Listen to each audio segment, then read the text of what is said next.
안녕하십니까. 방사선 치료 학실스 보조기구를 학습하도록 하겠습니다. 이 범위는 뭐냐면은 조준용 기구, 차폐기구, 설령분포, 변화기구 이런 다양한 기구에 대해서 알아보도록 하겠습니다. 그래서 영상을 통해서 이해가 쉽도록 알려드리도록 할 거고요. 네, 잘 들어주시기 바랍니다. 우선은 이 첫 번째 영상을 보시면서 여러분들이 아는 내용들이 뭐가 있는지 한번 볼게요.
재밌죠?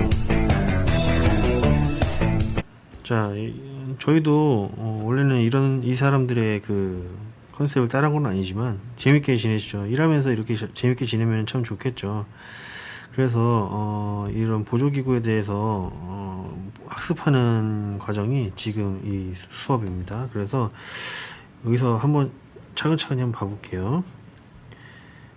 보시면은 여기에서 웨지가 안 들어가 있다는 표시예요. 여기 보시면은 노 액세서리라고 해가지고 웨지 30도가 들어가야 되는데 30도 웨지가 안 들어갔다는 뜻이에요. 그래서 웨지를 꽂아야 된다, 요 얘기입니다. 치료하는데 봤더니 웨지가 없어요. 그런데 이 환자가 어떤 환자냐 보시면은 치료실은 이렇게 조정실이랑 좀 멀리 떨어져 있어요. 봤을 때 엎드려 있죠. 이게 프론필로우입니다. 프론필로우고 엎드려 있는 거. 우리 렉탈 환자들 왜 엎드린다 그랬어요? 소장에 그 방사선이 들어가는 걸 최소화시키기 위해서 벨리보드를 이용해서, 그죠? 엎드려서 치료를 한다 그랬죠. 그래서 그 부분이 표현이 돼 있고요. 프론필로우고 보시면은 웨지가 안 들어가 있어요. 그래서 요거는 SSD 확인할 수 있는 ODI죠. ODI고 조사야가 지금 빛이 들어와 있고 이 조사야만큼 벌려져 있는 거 보이시죠? 그 다음에 SSD를 확인하고 셋업을 합니다. 그 다음에 MLC 이렇게 생겼죠. 그래서 웨지 30도가 들어가야 되는데 안 들어가 있으면 저렇게 빨간색 경고 표시가 보입니다. 그래서 이렇게 잘못 들어가 있다 해서 웨지를 딱 꽂으면은 치료가 가능한 겁니다. 자, 그래서 여기는 치료 계획실로 넘어왔어요. 치료 계획실은 컴퓨터가 좀 많이 있습니다. 치료 계획실은 컴퓨터가 많이 있고 이 컴퓨터 많은 곳에서 보시면은 이게 산문조사 치료 계획입니다. 봤을 때 오른쪽에 보이는 게 웨지 표시입니다. 이게 웨지가 들어가야지 환자 몸에 균등하게 종양에 균등하게 설량을 줄 수가 있어요. 이거는 치료 계획 파트에서 배웠죠. 요거는 이제 3D 형태로 보여주는 빔 형태고요. 다음에 이렇게 결과적으로 보여준 내용입니다. 여러분들도 직장 가서 이렇게 같이 일하는 동료가 친하게 지내고 그래야지 하루 종일 있을 때 즐겁게 일할 수 있겠죠. 그런 직장의 분위기도 참 좋습니다.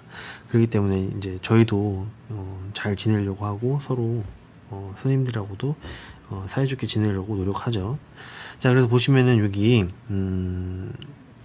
프론필로우 그 다음에 벨리보드, MLC, 그 다음에 웨지, 뭐 이런 것들이 ODI도 있고, 그 다음에 산문조사 3D 뷰도 있고, 그래서 이런 것들을 대해서 많이 사용하는, 치료 시에 많이 사용하는 보조기구에 대해서 학습하는 게 지금 챕터입니다. 그래서 여러분들 같이 한번 공부해 보도록 하겠습니다. 그래서 먼저 첫 번째는 방사선 치료 조준용 기구에 대해서 설명해 드릴 거예요. 조준용 기구가 뭐냐? 우선은 레이저 시스템이라고 해서 조준용 투광기라고 부릅니다. 여기서 방사선 치료할 때 환자의 셋업을 할 때 회전 중심인 아이소센터 위치를 육안으로 확인해야 돼요. 그게 무슨 얘기냐면은 방사선 치료기가 360도 회전하잖아요. 그럼 회전했을 때 여기 가운데 지점 있죠? 이 가운데 지점이 아이소센터라고 하는 치료 중심점이에요. 왜 여기가 아이소센터냐? 겐틸 회전해서 방사선이 들어가면은 결과적으로는 빔의 중첩을 이용해서 종양에 가장 많은 선량을 줘야 되는 거잖아요. 그러기 위해서는 센터 지점이 있어야 돼요. 거기가 중심이고 이 중심을 육안으로 확인하기 위한 기구가 조준용 투광기라고 하는 레이저입니다. 그래서 환자 셋업할 때 사용하는 거고요. 양쪽 그 천정이랑 발 쪽, 그 다음에 양 옆으로 사이드로 레이저 시스템이 거쳐져 있어요. 그래서 여러분들 실습 나갈 때 여기 옆에 서서 막고 있으면은 셋업을 못 하겠죠. 그러면은 그 선생님들한테 혼납니다. 예. 그래서 그런 것들을 알고 계시면 좋을 것 같고요. 다음 영상은 실제 치료할 때 어떻게 보여지는지 할게요. 셋업을 하고 나서 불을 딱 끕니다. 불을 끄면 레이저 시스템이 보이죠. 이 레이저 시스템을 이용해서 셋업을 하게 됩니다.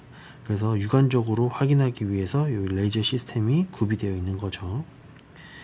자, 그 다음에 광학거리 지시계는 Optical Distance Indicator라고 해서 ODI라고 합니다. 여기 카우치가 지금 쭉 올라가고 있는데 올라가면은 광학적으로 거리를 보여주는 형태고요.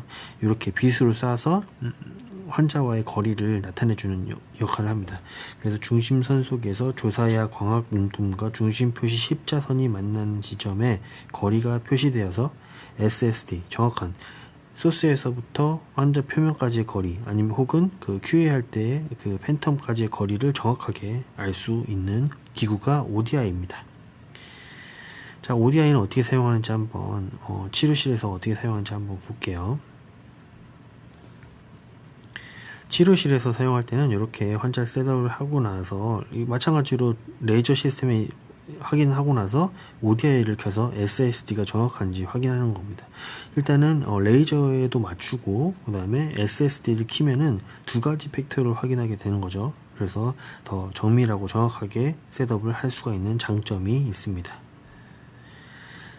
자, 그 다음에는 프론탈 포인터입니다. 정면 지시계라고 해서 빔이 조사되는 방향에서 본 조사의 중심과 SSD를 확인하는 기구입니다. 그래서 환자한테 사용하는 게 아니고 QA 용도로만 사용하는 기구입니다. 이렇게 해서 이제 우리가 ODI를 키면은 빛으로 쏴서 거리를 나타내 주는 거잖아요. 근데 그거는 어느 정도 그 오차가 생길 수가 있어요. 그렇기 때문에 금속으로 된 이 기구를 사용해서 교정을 할 수가 있는 거죠. 그리고 실제 QA 할 때는 이 정밀한 프론탈 포인터를 이용해서 SSD를 확인하게 됩니다. 자, 그래서 ODI와 프론탈 포인터를 봤을 때 어떻게 표현되는지 한번 볼게요. 지금 ODI를 이용해서 SSD 100으로 맞춰놨어요. 근데 실제로 이 SSD 100이 맞는지 프론탈 포인터를 이용해서 확인할 수 있는 거죠. 그렇기 때문에 이제 ODI가 어느 정도 안 맞게 된다 그러면은 이 프론탈 포인터로 확인하고 정확하게 교정한 다음에 치료하는 거예요. 그래서 지금 보시면 이 옆에 노란색 보이는 게 조사야고요. 그 다음에 그 가운데 그 센터에서 가운데 이 눈금으로 되어 있는 게 조사야의 센터를 표시해 주는 역할을 하는 거고, 거기에 중심에 여기 중심에 거리를 나타내 주는 게 ODI고, 그 ODI의 교정을 확인하는 게 프론탈 포인터입니다.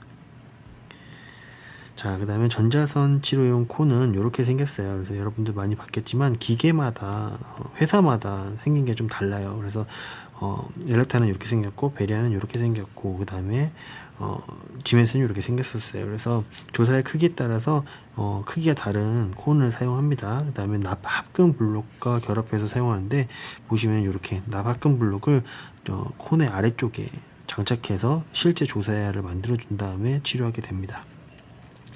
자, 그 다음에 SSD 보호로 치료해서 최표면이 ODI 상에서 SSD 100이 되도록 센터를 갖다 놓고 치료를 하게 됩니다. 전자선은 산란하는 특성이 있기 때문에 조사야를 이제 MLC나 콜리메이터로 만들어 주는 게 아니고 환자 가까이 환자가 이렇게 거의 이렇게 해서 5cm 정도 떨어져 있거든요. 그래서 환자 가까이에 조사야를 형성해 줘야지 산란선에 의해서 환자 정확한 그 치료 부위가 아닌 부분에 방사선량이 들어가지 않도록 해주기 위해서 이렇게 콘을 사용하게 되는 겁니다.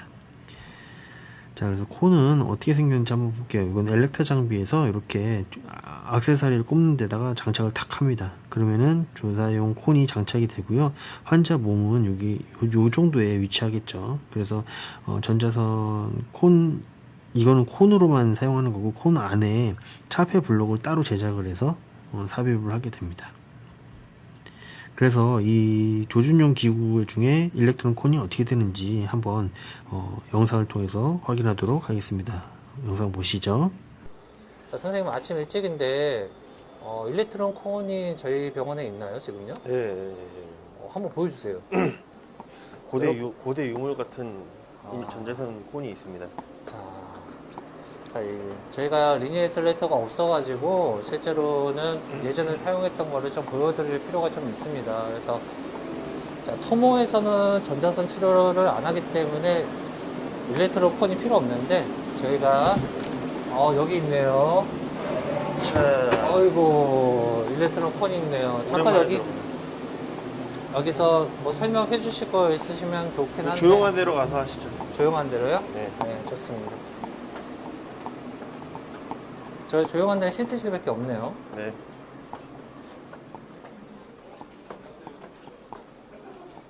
자, 준비가 됐습니다. 자, 여기 있네요. 네, 저희 아지트 같은 곳입니다. 자, 일렉트론 콘이 이렇게 생겼습니다. 사실은 여기 딱 거치를 시키면 딱 좋은데 금속으로 돼 있어요, 재질이. 네. 금속으로 재질로 돼 있고요. 무거워요. 엄청 무겁고, 이 무거운 거를 어떻게 보면 진짜 금속이잖아요, 그죠? 다 전체 다 금속이기 때문에 얘를 이제 겐트리 헤드에다 이렇게 딱 꽂았어야 됐어요. 근데 헤드가 네. 겐트리 헤드가 보통 이 정도 높이에 있거든요. 이 정도 높이에 있으니까 얘를 거기다가 이렇게 딱 꽂았어야 됐어요. 이게 거의 한 10kg 정도 되는 것 같아요. 이게 10kg나 돼요? 네, 10kg 정도 되는 것 같아요. 지금 이게 작은 크기, 사이즈가 작은 거지만 네, 큰 제일 거는- 작은 사이즈인데 한 어. 10kg 되는 것 같고요. 그래요? 그래서 얘를 꽂았어야 되기 때문에 옛날에는 저 같은 등치 크고 힘 잘 쓸 것 같이 생긴 사람 많이 뽑았죠. 가냘픈 여자 선생님 같은 경우는 이거 좀 듣기 힘들겠네요. 네, 근데 뭐 지금은 토모 같은 경우에는 안 쓰니까 뭐. 네, 그래서 이게 이렇게 생겼고, 얘 전자선 콘이 왜 이렇게 생겼냐. 여기 위에서 한번 보여주시겠어요? 여기가 이제 금속으로 다 이렇게 막혀 있잖아요, 여기가. 그죠? 네네. 이게 이제 전자선이 이렇게 산란되면서 나오면서 요 공기 중에서 산란되면서 이 조사야 바깥으로 나가는 걸 방지해 주기 위해서 이 콘을 사용해 주는 거고, 이게 맨 마지막 쪽에서는 이 차폐 블럭을 이용해서 조사야를 만들어 주는 형태죠.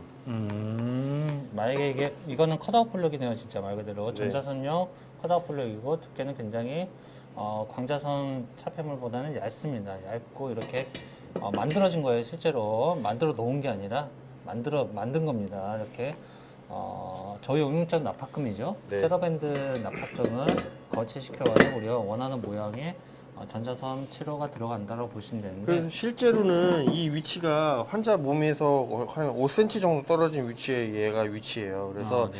소스에서부터 환자 가까이에서, 몸 가까이에서 조사해를 만들어주는 형태가 되는 거죠. 그렇죠. 네. 그렇습니다. 네, 전자선, 근데 실제로 토모세라피만 있는 데서는 이거를 쓸 일이 진짜 없고. 그쵸, 이제. 실제로 일반 리니에슬레이터 같은 경우는 거의, 모양은 이거 거의 이렇게 됐지만은 약간의 디자인은 약간 다를 수 있어요. 그래서 미리 말씀드리지만 일렉트론 콘을 쓰게 되면은 아까 말씀하셨듯이 여학생 같은 경우나 여자 선생님 같은 경우는 아직도 들기 힘들겠네요, 그러면. 두 손으로 하면 됩니다. 두 손으로. 키가 작으신 분은 어떤가요? 키가 작은 경우에는 발판을 밟고 올라가서 하시면 됩니다. 네. 그러다가 뭐 놓쳤을 경우. 놓치면은 대형 사고죠. 네. 이게 환자 몸에 떨어지면은 대형 사고입니다. 그래서 꽉 잡고 잘 해서 컨트롤 해야 되는 거.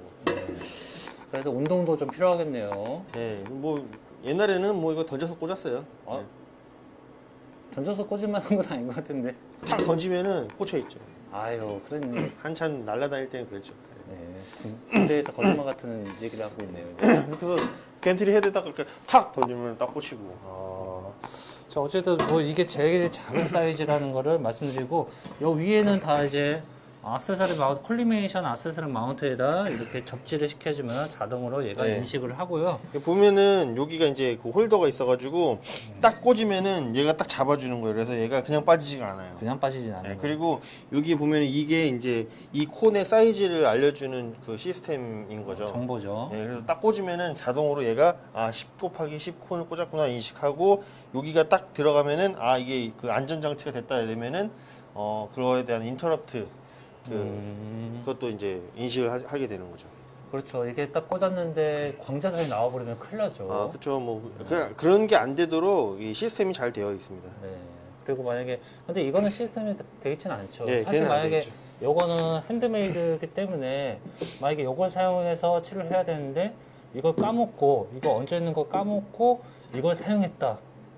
그러면 이제 라고 조사가 잘못 들어가는 하면은 거예요. 잘못된 치료죠. 근데 거의 그럴 일이 없는 게 실제로는 전자선 치료할 때는 우리가 레이저 얼라이먼트를 맞춰놓고 필드라이트, 즉 광조사야에 의한 실제 눈으로 보면서 이제 셋업을 하기 때문에 만약에 이게 없이 이렇게 돼 있으면은 우리가 바로 이게 사용됐는지 안 됐는지를 바로 확인을 할 수 있겠죠. 네, 어떻게 보면 이게 빛을 쏴서 환자 종양이 만약에 요게 종양이다 그러면은 요게 딱 갖다 놓고 이게 치료를 하는 거거든요. 네네. 그러면 조사가 안 맞으면 바로 알 수 있는 거죠. 네네. 보통 우리가 전자선은 피부 아래에 있는 종양을 치료하는 거기 때문에 조사야를 이렇게 그려놔요, 피부에다가.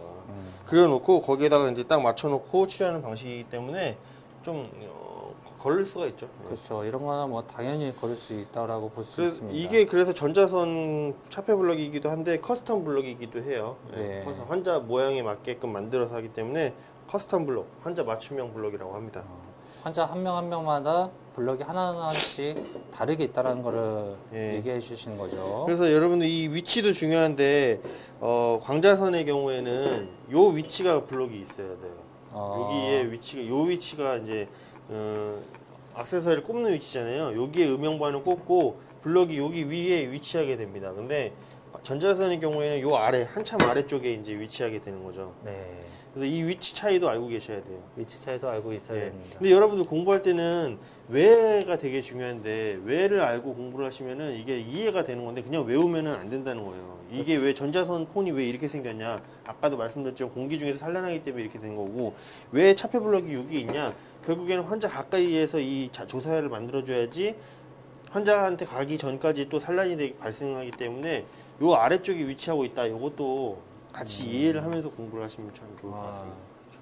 지금 선생님께서 잘 말씀해 주셨는데 블럭을 사용함에 있어서 지금 위쪽에 우리가 참 리니에스레이터 꽂아가지고 보면은 다 이해가 될 수도 있는데 아쉽네요. 네. 어쨌든 그거는 한번 가서 방문해서 네. 한 번 더 설명해야죠. 자, 이 위치가 콜리메이터에 있는 액세서리 마운트가 되는 위치고 여기에 실제로는 광자선 블럭 같은 커스텀 블럭 같은 이쪽 위치에서 블럭이 이제 아크릴 아시죠? 뭐 음영반 해가지고 거기에 고정되어 있는 굉장히 두꺼운 광자선 블럭 차폐물이 위치되어 있지만은 전자선 같은 경우는 전자선 일렉트론 콘을 꽂아서 그 아래쪽에 이렇게 일렉트론 전자선용 차폐 블럭이 위치된다라는 거 차이가 분명히 있습니다. 또 있는데 이 그 전자선 차폐 블럭은 두께가 얇아요. 네네.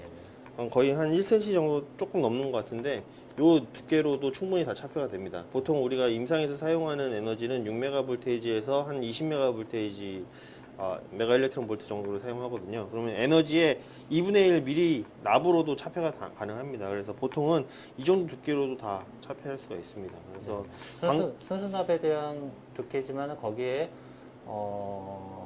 20% 정도를 더 보상해주면은 세로밴드를 보상해주는 차폐율이 되는 거겠죠. 예, 그래서 두께 차이가 있다는 거를 좀 알고 계시고, 그래서 광자선 차폐 블럭은 요 정도 두께가 되고 얘는 요 정도 두께다. 그래서 두께만 봐도 얘는 전자선 차폐 블럭이구나 이렇게 알고 계실 수 있으면 되겠습니다. 네. 여기서 이제 완전 차폐에 대한 기준이 또 있죠. 예. WHO라든지 IAEA에서 권장하는 완전 차폐에 대한 기준은 실제로는 차폐율이 95% 이상이어야 되고 투과율은 5% 이하여야 된다. 뭐 같은 말이에요. 근데 그거를 잘 기억해 두셨으면 또 좋겠네요. 네, 그래서 이제 완전 차폐 정의도 알고 계셔야 되고요. 6메가 볼테이지, 10메가 볼테이지의 납 차폐 두께도 알고 계셔야 되고요. 그거에 대한 세로밴드의 그 두께 계산하는 법도 알고 계셔야 돼요. 네, 순수납과 세로밴드의 차이점도 분명히 알고 계셔야 되는 거고. 네.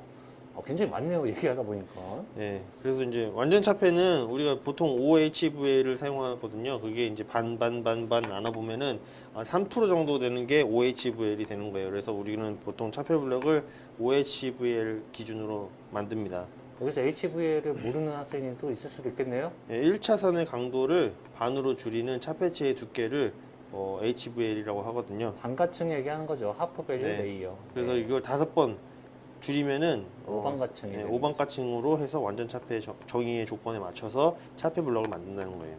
여러분들 지금 생소하다라고 생각하면 큰일 납니다. 반가층 잘 모르셨으면 다시 한번 찾아보시고 반선을 치료 교재 보시면 오반가층에 대한 내기가 분명히 고정기구라든지 기타 보조기구 파트에 차폐 쪽에 있는 부분의 파트에 분명히 있습니다. 그래서 여러분들 이게 확인해 주세요. 보시면은 요번에 국시에서 많이 질문 받았던 내용들이 전자선 콘을 사용하는 게 이제 유방암 쪽에 사용한다 이렇게 많이 알고 계세요. 근데 맞긴 해요. 맞긴 한데 전자선 콘을 사용하기 때문에 유방암 치료가 그 전자선 치료다 이렇게 잘못 알고 계신 분들이 많더라고요. 근데 유방암은 어떻게 보면 체표 쪽 치료이기 때문에 또 전자선은 이제 체표 쪽 치료하는 게 전문이기 때문에 그렇기 때문에 여러분들이 자꾸 헷갈린다고요. 근데 이제 사실상 유방암 치료는 광자선 X선으로 치료하는 겁니다.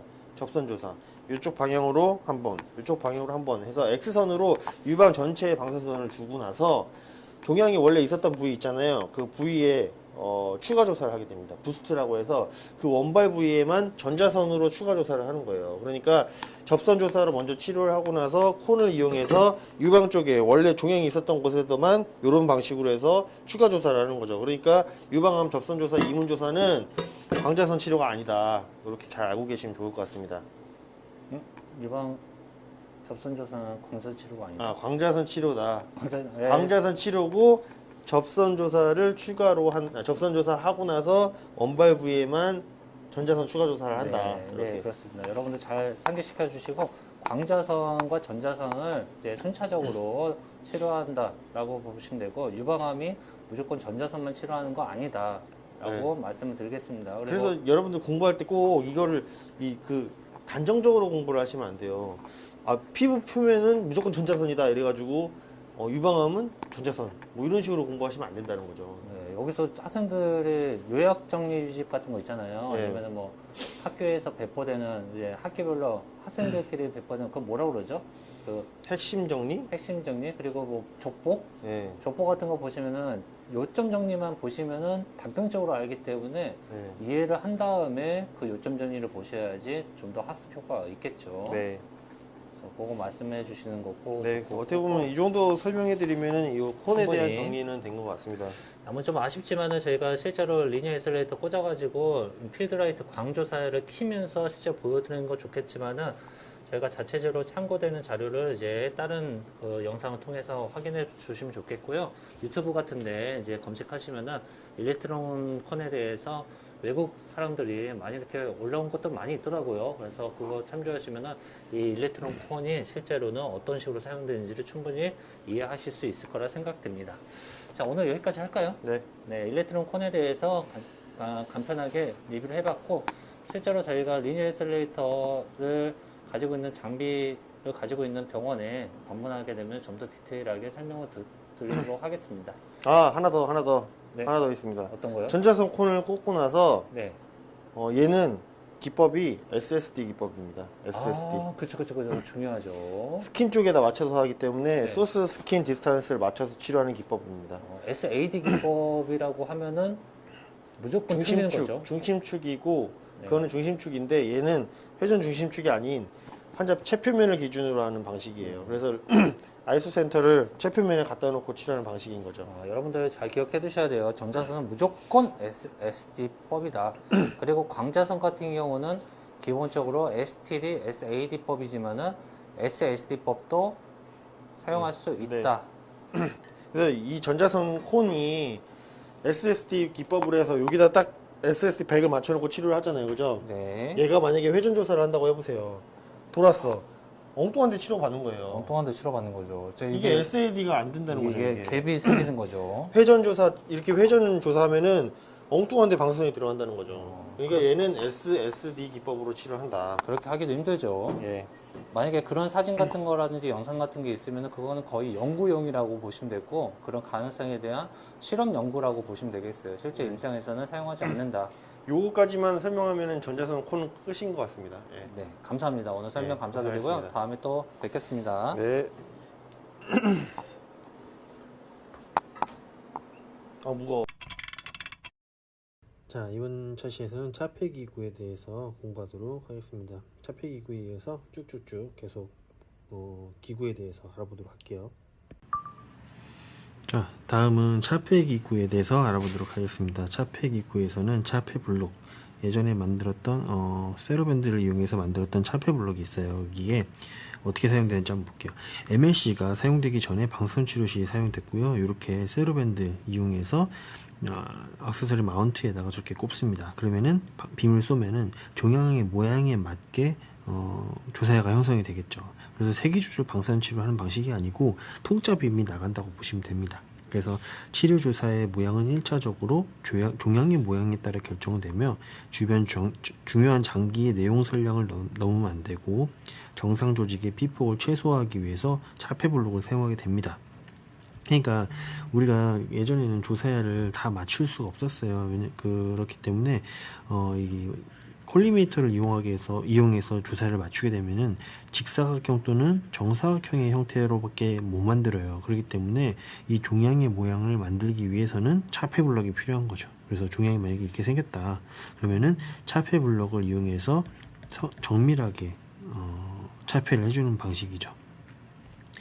그래서 여기서 이렇게 조사야 헤드부에 이렇게 꽂아서 사용했기 때문에 AP 방향으로 되어 있을 때는 요 차폐블럭이 엄청 무거워요. 그렇기 때문에 꽂았을 때 좀 많이 힘들기도 하고 어려웠어요. 그래서 예전에는 MLC가 없을 때는 남자 방사선사를 많이 뽑았어요. 키 크고 덩치 좋은 선생님들만 뽑았는데 지금은 이제 MLC가 보편화되어 있고 이렇게 무거운 장비를 장착할 필요가 많이 없어졌어요.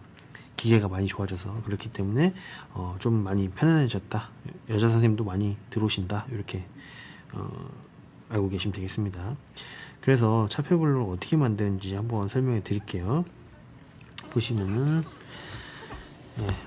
이렇게 이제 빔자이뷰를 여기다 센터에다가 갖다 놓습니다. 지금 이 장치는 스티로포머라고 해서 차폐블록을 만드는 도구예요. 그래서 스티로폼에다가 이렇게 스티로폼을 꽂아 놓고 이 스티로폼에다가 열선을 이용해서 자르게 됩니다. 보시면은 빔자이 뷰에 커팅되는 그 차폐블록 영역에 따라서 이렇게 그 그림에 따라서 딱 그리면은 차폐되는 차폐블록 모양대로 스티로폼이 커팅이 되겠죠. 저기 니크롬선이 열이 있어가지고 이런 형태로 자를 수가 있습니다. 그럼 여기 안에다가 세로밴드 알로이를 부어서 차폐블록을 만들게 되는 거죠. 그래서 보시면은 요 형태의 스티로포머는 위에가 고정되어 있고 이렇게 막대기가 있고요. 이 막대기가 자유자재로 움직일 수 있는 방식입니다. 그렇기 때문에 방사 형태로 제작할 수가 있습니다. 방사 형태로 제작하게 되면 뭐가 좋냐? 반응명이 적을 수 있겠죠. 그래서 차폐블럭은 세로밴드를 이용한 그 다음에 이제 스티로포머를 이용한 차폐블럭은 반응명이 적은 장점이 있습니다. 그 다음에 여기 보시면 여기다가 지금 빔자이뷰를 갖다 놓기도 하는데 빔자이뷰 치료 계획 영상을 갖다 놓기도 하는데 예전에는 2D심에서 나오는 필름 있잖아요. 필름을 갖다 놓고 이렇게 차폐블럭을 만들기도 했어요. 이렇게 보시면 이렇게 만들고 여기 보시면은 이 두께가 보통은 6메가볼테이지일 때 6.5cm의 나부로 차폐를 해야 돼요. 여기다 곱하기 1.2 정도를 하면은 세로밴드 알로이의 두께가 됩니다. 그게 무슨 얘기냐면은 밀도가 납보다 세로밴드가 낮기 때문에 조금 더 두께 보상을 해줘야 돼요. 근데 보통은 뭐 7 10메가볼테이지 이상을 사용하기 때문에 이 스티로폼의 두께가 8cm 정도 조금 높게 제작이 됩니다. 그렇게 돼야지 우리가 OHVL이라고 해서 완전 차폐 개념으로 차폐할 수가 있는 거죠. OHVL이 완전 차폐 정의예요. 왜냐면은 1차 선속의 95% 이상을 차폐할 수 있어야 되거든요. 그 두께가 OHVL이라는 겁니다. 그리고 그 두께를 맞춰주기 위한 스티로폼의 두께는 이런 식으로 구하게 됩니다. 그리고 여기 보시면 니크롬선이 열에 가해지면은 이 스티로폼이 잘려지게 되는 거죠. 잘려지고 그리고 이 위치 있죠. 여기 요 위치는 우리가 그 음영반 위치라고 보시면 됩니다. 그러니까 음영반이라고 해서 세로밴드를 이용해서 차폐블록 만들잖아요. 그 차폐블록이 그 치료기에 꽂혀지는 위치가 음영반 위치거든요. 그 위치와 동일합니다. 그래야지 동일한 그 기하학적인 조건에서 치료할 수가 있는 거겠죠. 자, 이렇게 잘라서 실제로 이런 블록 형태를 만들고 블록에 세로밴드를 붙는데, 보통은 납의 경우에는 300도 이상의 온도가 돼야지 녹아요. 근데 이 세로밴드 같은 경우에는 70도 정도면 녹거든요. 그렇기 때문에 우리가 이렇게 스티로폼에 부어도 가능한 거죠. 그리고 손으로 만져서 조작을 가능한 거죠. 그래서 이렇게 조작이 가능하기 때문에 세로밴드를 이용해서 우리가 실제 차폐 블록을 만들게 되는 겁니다. 네, 이제 아시겠죠? 차폐 기구는 이렇게 되어 있고, 그 다음에 요거 대신에 다분할 콜리메이터라고 해서 MLC가 있습니다. 이거는 저용접 납합금은 환자마다 개별 제작을 해야 되고 납 독성이 있습니다. 그렇기 때문에 이거는 이제 우리가 이제 예전에는 이 세로밴드를 만드는 그 막내들이 다 만들었어요. 그래서 납가루도 날리고 이거 만들기도 힘들고 그렇게 했었거든요. 근데 이제 MLC가 개발되면서 납합금으로 이용한 그 차폐는 많이 줄어들게 됐어요. 그리고 이제 납합금의 경우에는 방사선사 선생님들이 들어가서 계속 교체를 해줘야 되는데 이거는 그럴 필요가 없죠. 그렇지만 이제 곡면의 차폐가 정밀하지 않고 립 사이에 누설선, 여기 립 사이에 누설선이 발생할 수 있는 위험이 있다. 그리고 예전에는 1cm 정도의 립 하나가 1cm 정도였는데 지금은 기술의 개발로 아주 얇아졌다. 그리고 투과는 2% 이내여야 된다. 이렇게 알고 계시면 되겠습니다. 그래서 MLC가 어떻게 움직이는지 한번 보실게요.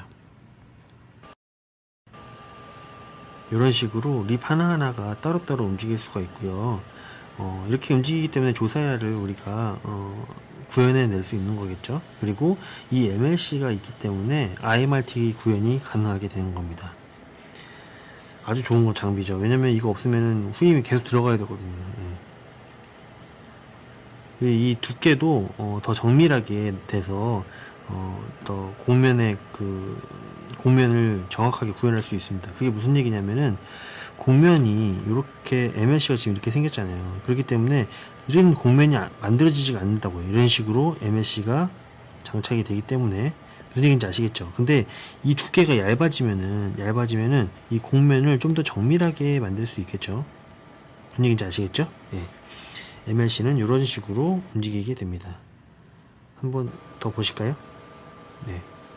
다재다능하게 아주 다양한 모양을 만들어낼 수 있고요. 보시죠. 네. 그리고 이 립 하나하나가 망가지면은 치료가 안 돼요. 그래서 더 아주 그냥 관리를 잘 해줘야 되고요. 점검도 잘 하시고요. 네. 이런 식으로 MLC가 움직이게 됩니다. 자, 그 다음에 이거는 토모테라피의 바이너리 MLC라는 건데요. 토모테라피의 바이너리 MLC는 이분법의 이런 뜻이에요. 그래서 길게 조사야가 형성되어 있고 이 길게 된 조사야를 기찻길 형태로 돼 있는 MLC가 아주 빠른 속도로 움직이면서 환자 조사야를 만들어 주는 거죠. 회전하면서 치료하기 때문에 엄청 빨리 움직여야 돼요. 한번 보실게요. 이런 식으로 피아노 건반 움직이듯이 딱딱딱딱딱 움직이고요. 소리도 아주 크게 움직입니다. 예. 토모테라피는 전에 거랑 다르게 엄청 빠른 속도로 움직이죠. 공기를 이용해서 움직입니다. 네. 전에 거랑 다르게 한번 보실까요? 얘는 스무스하게 움직이죠. 이렇게. 네. 이런 차이가 있습니다.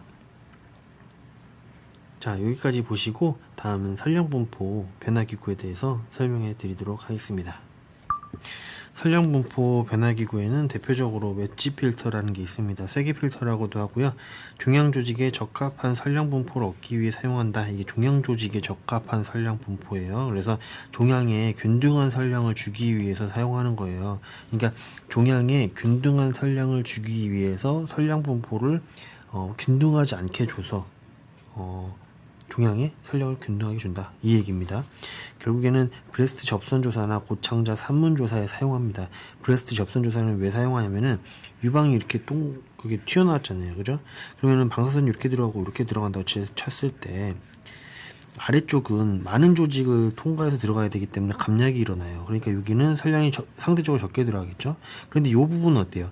아주 선량이 피부가 조금만 들어가도 요 지점에 도달하기 때문에 많은 선량이 들어갈 수 있겠죠. 그렇기 때문에 웨지를 이런 식으로 줘서 선량 강도를 달리 주는 거예요. 달리 줘서 결국에는 이 유방 조직 전체에 균등하게 선량이 들어가게 하기 위해서 이 웨지 필터를 사용한다는 겁니다. 그래서 재질은 주로 스틸, 납, 그 다음에 납이나 동도 사용하고 있고요. 고에너지 X선에 사용되고요. 전자선에서는 사용되지 않습니다.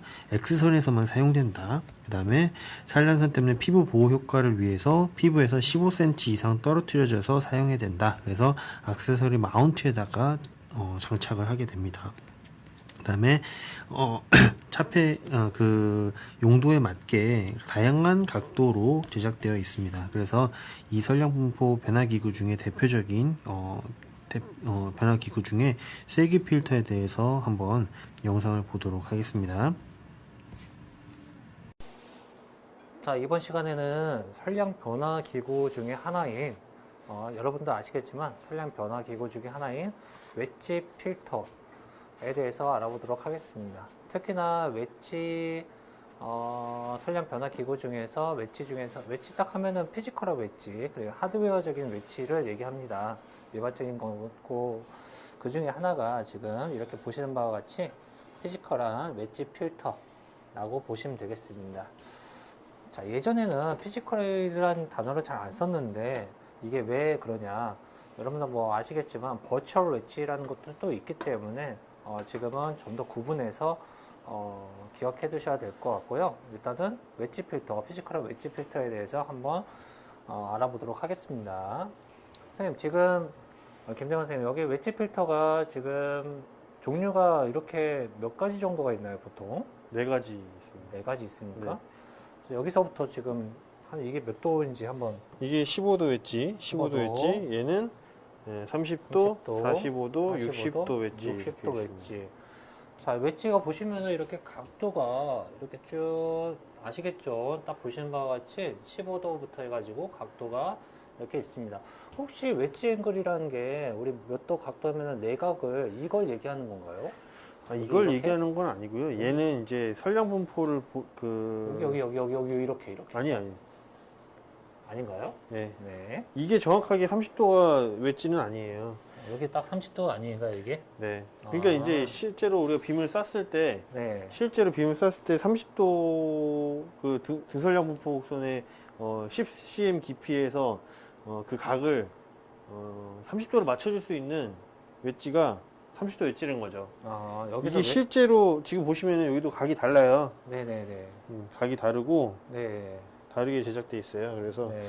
우리 실제 방사선 치료 빔을 쐈을 때 일정 깊이에서 10cm 깊이에서 각도를 만들어줄 수 있는 그것이 웨지 필터입니다. 여러분도 뭐 아시겠지만 예전에는 웨지 앵글에 대한 정의가 실제로는 등선량 분포 곡선, 그러니까 서페이스부터 50% 되는 등선량 분포 곡선 50% 되는 깊이에서 정의를 했다고 하지만은 최근 버전에서는 최근 거를 기준해서 때는 서페이스부터 뎁스 10cm를 기준해서 거기에 이제 나와 있는 등선량 분포 곡선을 통해서 웨지 앵글을 정의를 한다라는 것을 꼭 기억해 두셨으면 좋겠습니다. 근데 웨지 앵글 주로 웨지 필터 이렇게 보시는데 임상적으로 봤을 때 이거를 주로 사용되는 경우가 많이 있나요? 대표적으로 많이 사용하는 게 유방암 접선 조사할 때 네.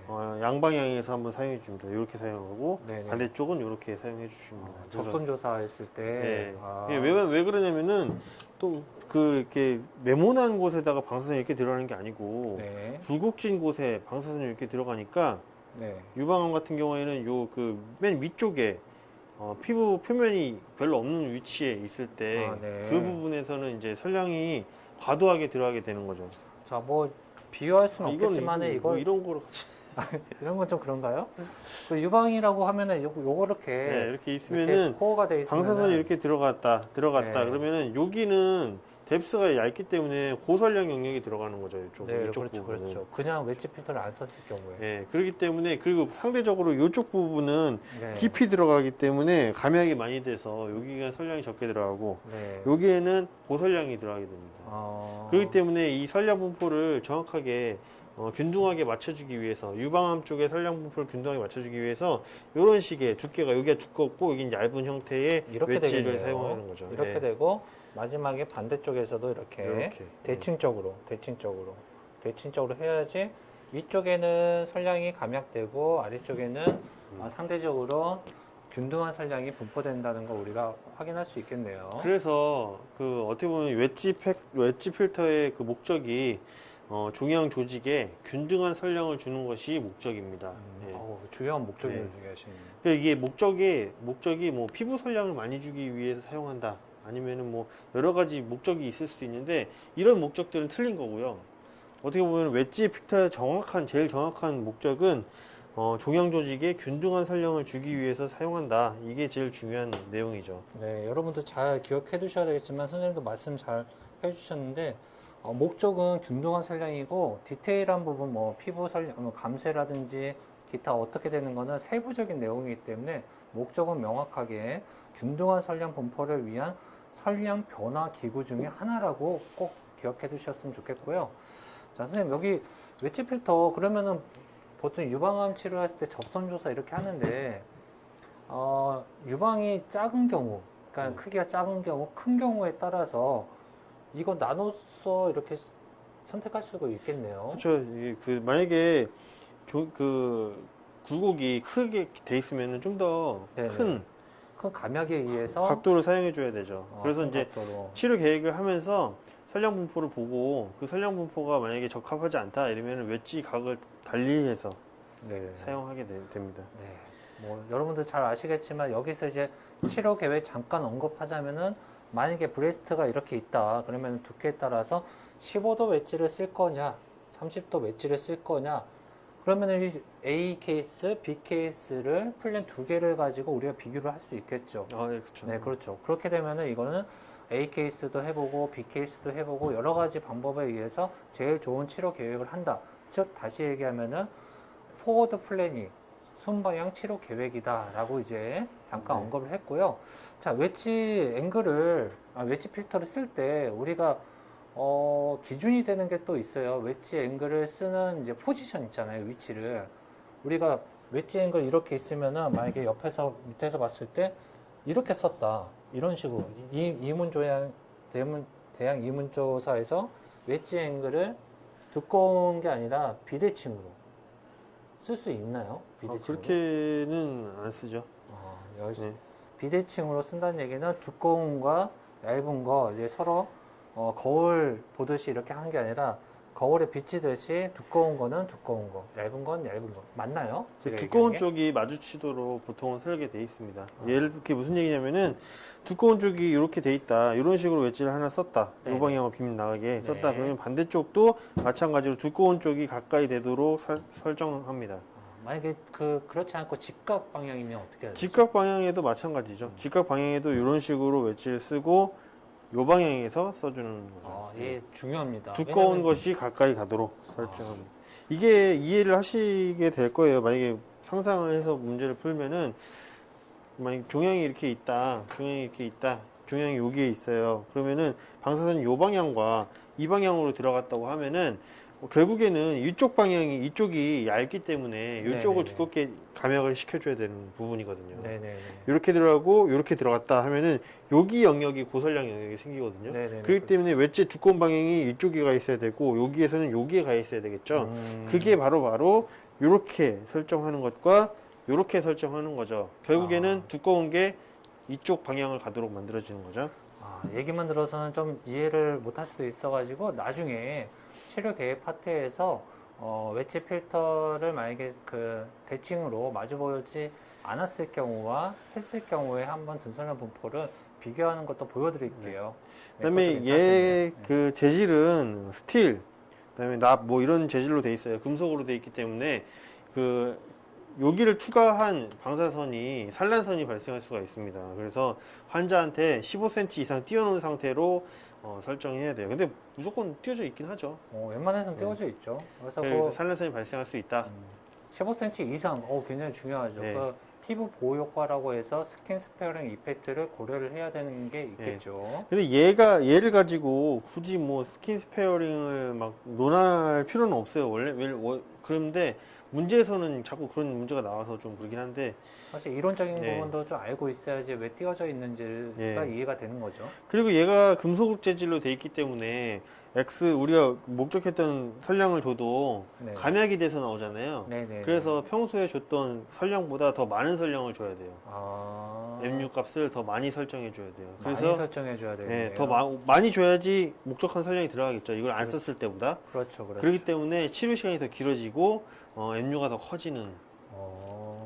그래서 이게 웨지 팩터가 네. M류 계산 공식에 들어간 이유가 그 이유입니다. 여러분들 잘 기억해 두셔야 하는데 M6 계산 공식에서 분모 파트에서 웨지 필터라고 있어요. 웨지 필터, 그렇죠. 웨지 필터를 쓰게 되면 M6 값도 거기에 대해서 보상을 해줘야 된다. 즉, 더 많은 M류가 필요하다는 것도 알고 계셔야 됩니다. 시간도 많이 걸리겠네요. 네, 그렇죠. 시간도 많이 걸립니다. 자, 그러면 거의 이제 마지막으로 좀 언급을 하겠는데, 이 웨지 필터를 실제로 사용함에 있어서 힌지 앵글도 논할 수도 있잖아요. 네. 힌지 앵글 같은 경우는 1문 조사, 2문 조사, 3문 조사 있을 때 힌지 앵글을 적용할 수 있는 그 단어 자체를 적용할 수 있는 것은 몇 문 조사에 해당되는 그건 건가요? 뭐 이문조사에 해당되는 거고요. 거의 공식처럼 사용하고 있습니다. 그래서 웨지 앵글과 힌지 앵글에 대한 공식은 여러분들 꼭 알고 계셔야 돼요. 그래서 웨지 앵글의 공식은 2분의 180도 마이너스 힌지 앵글로 돼 있어요. 기억하시나요? 네, 그래서 저는 기억 잘 안 하는데. 그게 뭐냐면은 90도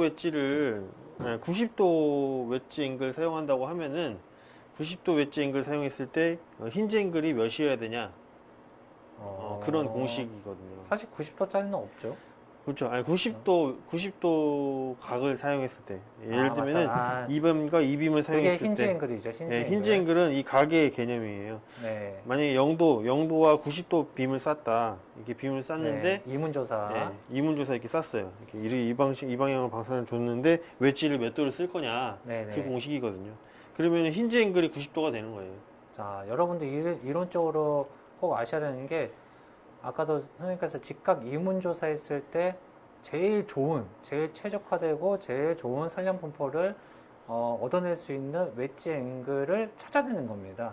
그래서 45도 각도가 정답인데 45도 각도를 두 개 다 쓰면은 이론적인 거는 산량 분포가 제일 다른 각도에 아이디어라다. 비해서 다 좋은데 임상에서는 실제로는 환자 자체가 이제 덴시티가 다 다르고 모양도 다르고 쉐이프도 다 다르기 때문에 임상에서는 이론적인 기준에서 약간 변화가 좀 있다라는 것도 참조해 주셨으면 네, 좋겠어요. 근데 중요한 개념이기 때문에 꼭 알고 계셔야 되고요.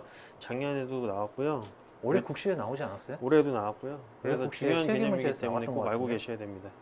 그러니까 거기서 몇 도 각도를 써야 되나 해서 예. 아까 말씀 잘 해주셨는데 힌지 앵글 90도 각도 직각 이문조사에 대해서 적절한 웨지 앵글은 몇 도인가?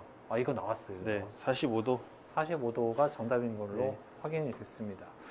자, 뭐 얘기할 게 상당히 많은데 실제로는 피지컬한 웨지가 이렇게 생겼다라는 거, 그리고 여러분도 아시겠지만은 등선량 분포 곡선이라든지 웨지 앵글의 정의, 기타 웨지 앵글의 사용 목적, 그리고 재질. 힌지 앵글까지, 재질까지 참조를 꼭 해주시고, 자, 아시겠지만은 이제 임상적인 부분에 있어서 해당되는 그 방사선 유방암만 저희가 언급했는데, 유방암이 아니라 렉탈 캔서라든지 기타 등등 우리가 웨지 앵글을 이제 실제로 목척하는 바에 여러 가지 병변에서도 다 사용될 수 있다라고 말씀드리고요. 마지막으로 이 부분이 어찌 보면 더 이해를 하시려면은 치료 계획 파트라든지 그쪽 치료 물리 파트도 같이 언급을 같이 통합적으로 연관되어 있는 학습을 좀 해주셨으면 좋겠습니다. 얘도 겐트리 헤드 부분에 마운트, 액세서리 마운트에다 꽂아서 사용합니다. 그래서 엄청 무거운데 얘도 마찬가지로 네, 여기서 웨지를 이렇게 탁 꽂아줘야 돼요. 이 정도 높이에. 이것도 네. 일렉트론 콘처럼 엄청 무거워가지고 여자 선생님들이 하기는 어렵겠네요. 지금은 근데 거의 안 씁니다. 예. 왜 또 안 써요? 지금은 다이나믹 웨지를 사용하고 MLC, 콜리메이터를 이용해서 다이나믹 웨지를 사용합니다. 지금의 물리적인 웨지 물리적인 웨지보다 콜리메이터와 그다음에 MLC 모션을 이용해서 웨지를 쓴 것과 동일한 효과를 얻어낼 수 있기 때문에 요즘 많이 안 씁니다. 여학생들은 좀 기대를 가지고 중형학과에 지원을 해도 괜찮겠네요. 이것 때문에 예, 지금 많이 좋아져가지고 장비들 이런 게 힘들어가지고 이거 어떻게 들어요? 실제로는 한 손으로 들기 힘들거든요. 남자도 무거워요. 뭐 이 정도는 뭐 그냥 던지죠. 뭐. 아이고 선생님이나 싹 던지면 그냥 다 꽂힙니다. 실제로 이거 던져가지고 환자한테 맞으면은 거의 뭐 의료사고입니다. 거의 이거 사고죠. 이건 만약에 환자가 이렇게 누워 있는데 여기 위에 웨지가 이렇게 장착이 되거든요. 이렇게 네, 위에 이렇게 장착이 돼 있는데 이게 떨어졌다. 그러면 그럼 사직서 써야죠. 사직서 써야 되는 상황이죠. 그만큼 조심히 다뤄야 되는 겁니다. 네. 항상 종양학과에서는 이렇게 무겁거나 굉장히 위험한 물건들이 존재한다는 것을 꼭 알고 계셨으면 좋겠고요. 오늘 설명 감사드리고요. 네, 오늘은 피지컬한 웨지 앵글에 대해서 확인해 봤습니다. 김대현 선생님 감사합니다. 네. 자, 이번 차시는 여기까지 하시고 다음에 또 설령분포 변화기구에 대해서 알아보도록 할게요.